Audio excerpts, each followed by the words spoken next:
In today's video, I'm gonna show you how to defeat the Heretical Ruins dungeon in Dragonheir Silent Gods on stage 9, or better said, every single stage. I'm gonna share with you guys a few tips on how you can actually build a team to defeat this Phoenix. So will be a Heretical Ruins guide, and we do have an event that started at the moment, and this is very important to complete, guys, because it's part of the Shadow Dungeon. It's gonna be part of the Imperial Shadow recast that will allow you to get a legendary champion, of course, if you're gonna collect enough fragments. So the event that we have right here, Shadow Dungeon 4, will require us to farm this particular dungeon in order to earn some rewards, some goodies, and of course earn the Shadow Amethyst. So it's very important to be able to do it. The higher the stage, the better the rewards.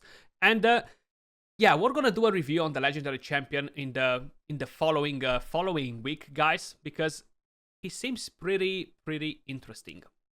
So, Heretical Ruins stage 9. So if we're quickly gonna check what this boss does, basically you're gonna need to have heal reduction in here and preferably some AoE damage. So with the first skill, spews fireballs at the current enemy and splashes on all enemies inflicted with burn, dealing fire damage. So he's gonna cover the entire map. There is no hiding away from this boss.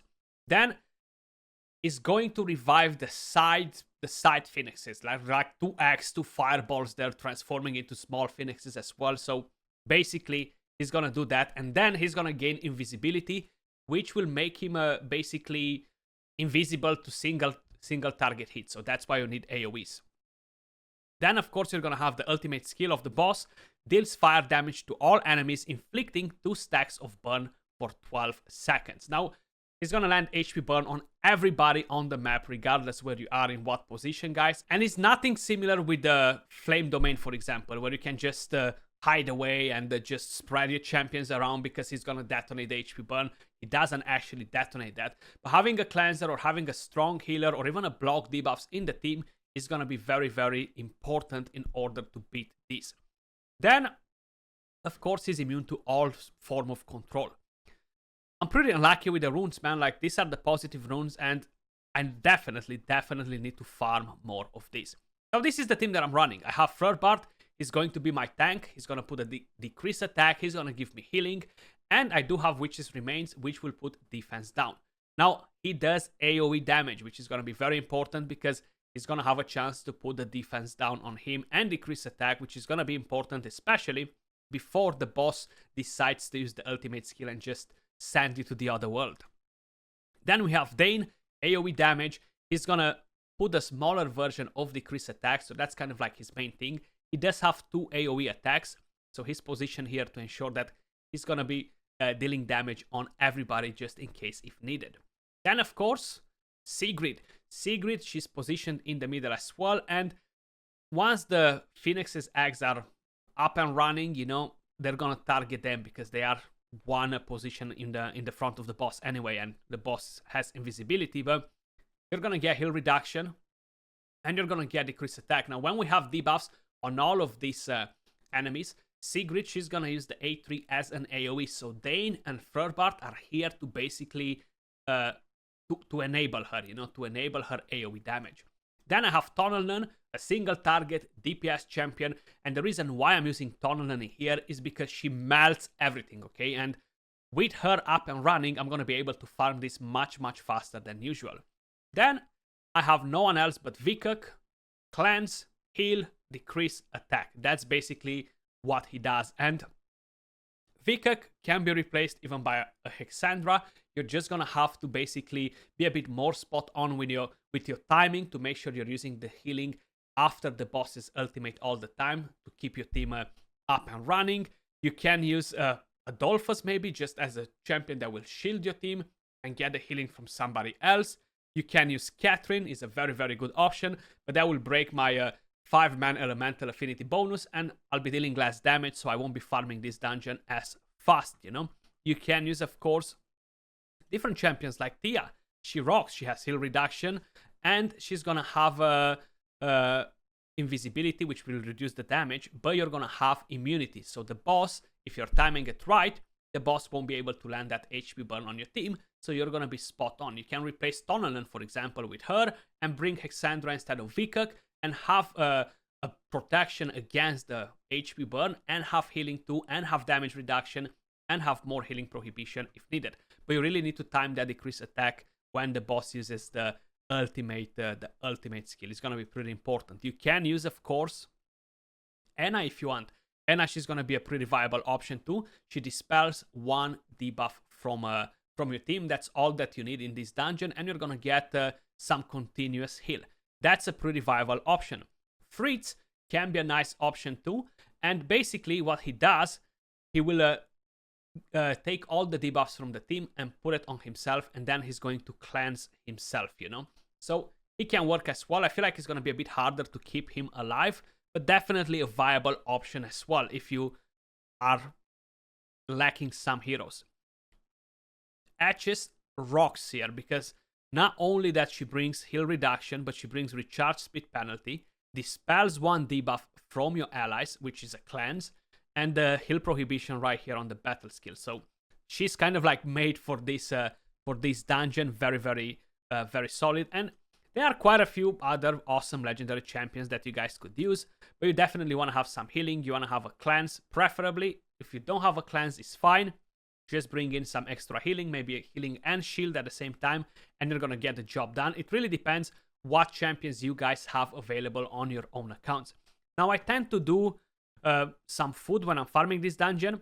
I'm just chucking in some extra attack just to farm it faster, basically. So there we go.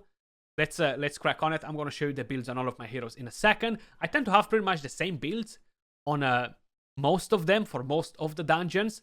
Sometimes I'm changing, like if I'm doing Goblin, I'm changing the runes on my Sigrid. I'm gonna give her attack, crit damage instead of the accuracy and defense, because I don't need her to survive there. I just need her to pump a lot of damage. So there we go. The boss basically brought the small phoenixes to life. He's invisible.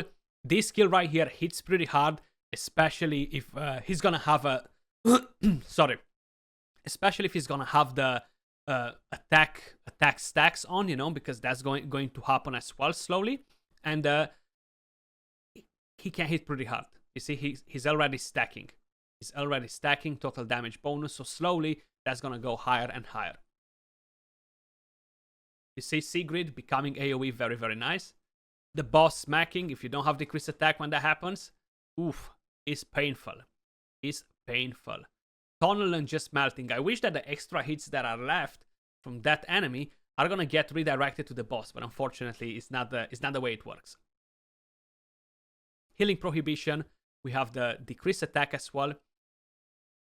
Phoenix is coming up. The boss cannot heal at the moment because of that healing prohibition, and if we're killing them fast enough, there we go, we should be pretty spot on, you know. Vikak dropping the cleanse, the extra healing.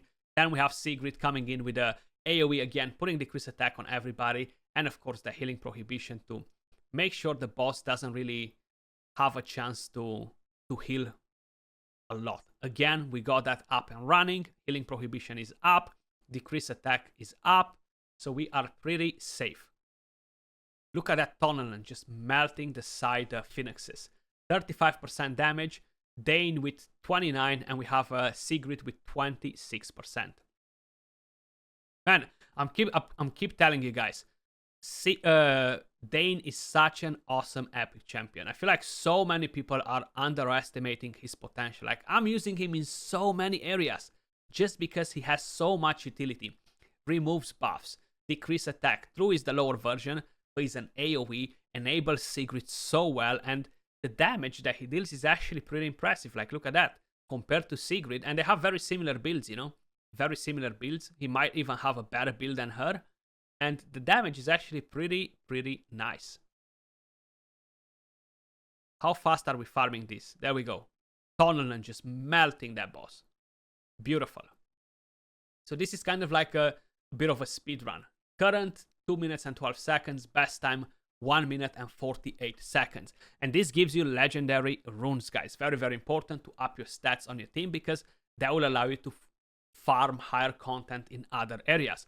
Now, even if you're not able to defeat this stage directly, you know, you can always try to do a different one. So, for example, you could do this and just time when you're using the healing from her, you know, and that's going to be nice.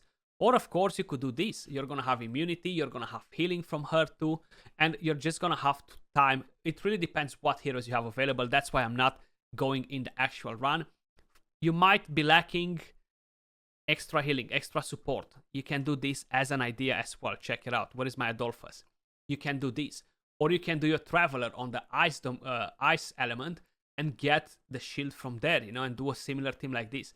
I'm trying to keep the elemental affinity bonus because I have these extra stats on it at 5-man combo. So that speed ups the entire process for me, the entire dungeon, you know. So is a fairly decent option. If no, you could potentially do this as an example, you know. You could do this, something like that, or you could even do it like this.